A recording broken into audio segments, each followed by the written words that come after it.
Last week, I suggested that listening might be one of the most powerful acts of compassion. Not because listening is passive, but because when we genuinely listen, we offer another person our attention, our curiosity, our care, and our understanding. But that raises an obvious question. What does compassionate listening actually look like in practice? Most of us think we're pretty good listeners, yet if we're honest, we're often only half listening. We're thinking about what to say next. We're planning our advice. We're rehearsing our argument. We're waiting for our turn. Compassionate listening is something different. It's a skill, or perhaps more accurately, it's a collection of skills that anyone can learn and practice. One theme that runs through all of them. Threat narrows curiosity. Compassion expands curiosity. When we're threatened, we tend to advise, persuade, correct, defend, and argue. When we're compassionate, we become curious and open. So let me share 7 practical tips that we can use to help you become a more compassionate listener. The first is simple. No fixin'. I often see this happen in everyday conversations. Someone tells us they're struggling, and before they've even finished their sentence, we're offering solutions. Imagine a friend says they're really struggling with their teenage son. The fixing response often sounds like, "Have you tried setting firmer boundaries? You need to be more consistent," or perhaps, "Maybe take his phone away." And then comes the familiar response, "Yeah, but we've tried that. Yeah, but it's not that simple.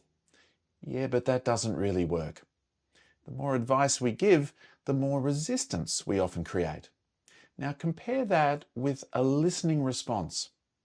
"Sounds like things have been pretty tough between you lately. You're worried about him.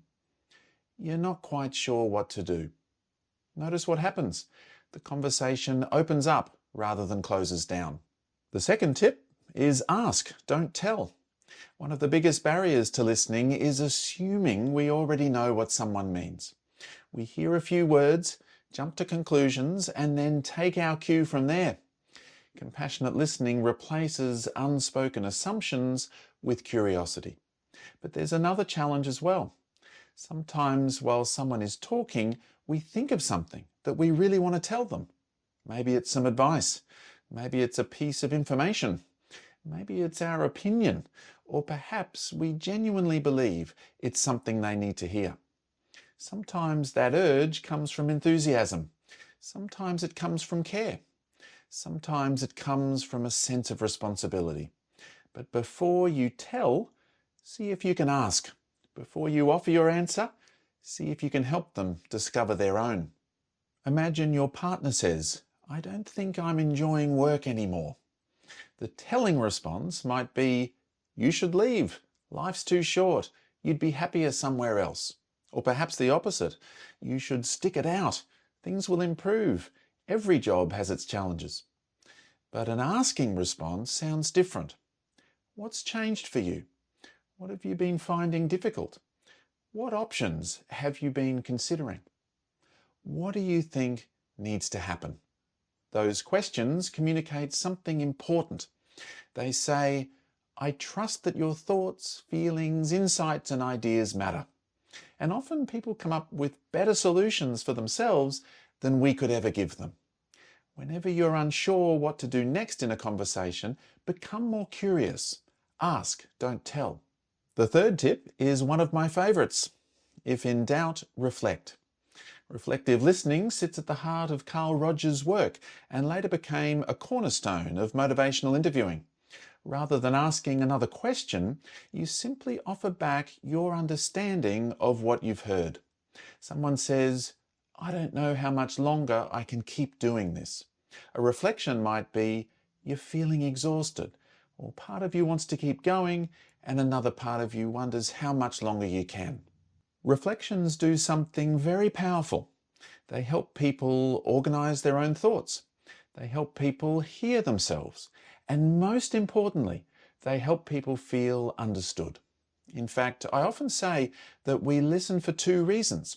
We listen to understand, and we listen for the other person to feel understood. Those are not quite the same thing. You can understand someone perfectly and still leave them feeling unheard. Compassionate listening aims for both. The fourth tip is to listen for feelings, not just facts, and to listen for meaning, not just what might be said on the surface. Most people listen to content. They listen to the story. They listen to the details. Compassionate listeners pay attention to emotion. Imagine someone says, "My daughter hasn't called me in 3 weeks." The content response is, "She's probably busy," or "Young people are like that," or "Why don't you call her?" But a compassionate listener might say, "Sounds like you're missing her. That hurts. You're feeling a bit forgotten." The facts matter, but often the feelings matter more. This reminds me of Maya Angelou's famous quote, "People will forget what you said, people will forget what you did, but people will never forget how you made them feel."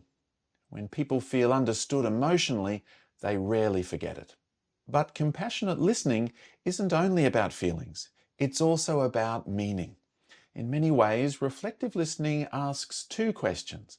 What is this person feeling, and what is this person meaning? Let's go back to the same example. My daughter hasn't called me in 3 weeks. The feeling might be you're missing her or you're feeling hurt, but the meaning might be something deeper.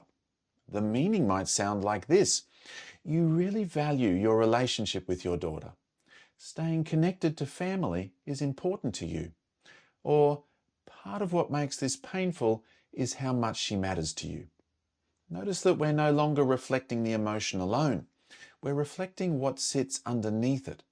Often people are talking about their values, their hopes, their fears, their identity, their relationships, or what matters most to them.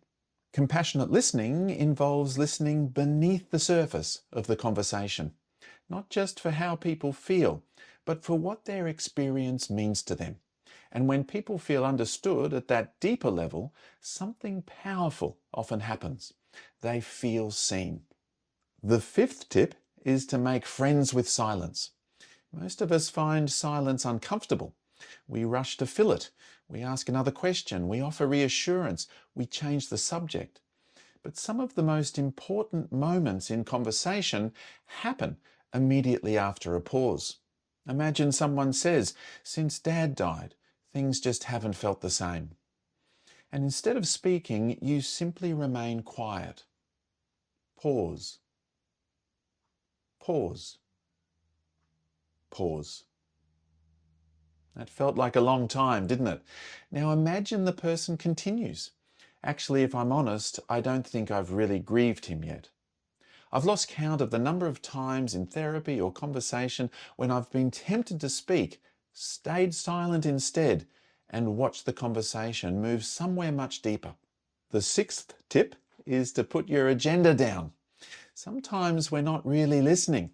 We're waiting to tell our story. We're waiting to give advice. We're waiting to prove we're right. Or perhaps we're waiting for the conversation to come back to us.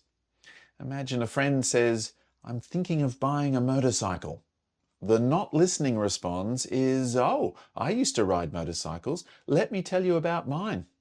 And suddenly the conversation isn't about them anymore. A listening response might be, "What appeals to you about it?" Or "What got you thinking about motorcycles?" The spotlight stays where it belongs. Compassionate listening involves a temporary act of humility. For a few moments, we place our own agenda to one side and become genuinely interested in another person's experience. The final tip is this: listening to understand, not necessarily agree. One of the great misconceptions about listening is that if I understand you, I must agree with you. And that's simply not true. I can disagree with someone completely and still be curious about how they came to see the world that way. Imagine somebody says, "I don't think smartphones belong in schools." Instead of immediately arguing for or against that idea, you might ask, what experiences have led you to that view? Or what concerns you most about it? Understanding does not require agreement. It requires curiosity. And curiosity is one of compassion's most important qualities. Carl Rogers once wrote, The curious paradox is that when I accept myself just as I am, then I can change. I think something similar happens in conversations. When people feel accepted, heard and understood, they often become more open, more reflective and more capable of growth. So if you forget everything else from this episode, perhaps remember these simple ideas. No fixin'. Ask, don't tell. If in doubt, reflect. Listen for feelings, listen for meaning. Make friends with silence, put your agenda down, and listen to understand. All of these skills have something in common. They help us stay curious, because threat narrows curiosity, but compassion expands it. And perhaps compassionate listening is simply the practice of staying curious about another human being. None of these skills require special qualifications. None require you to be a therapist or counsellor. They are deeply human skills, and in a world where everybody wants to be heard, perhaps one of the greatest gifts we can offer another person is our willingness to truly, skillfully listen.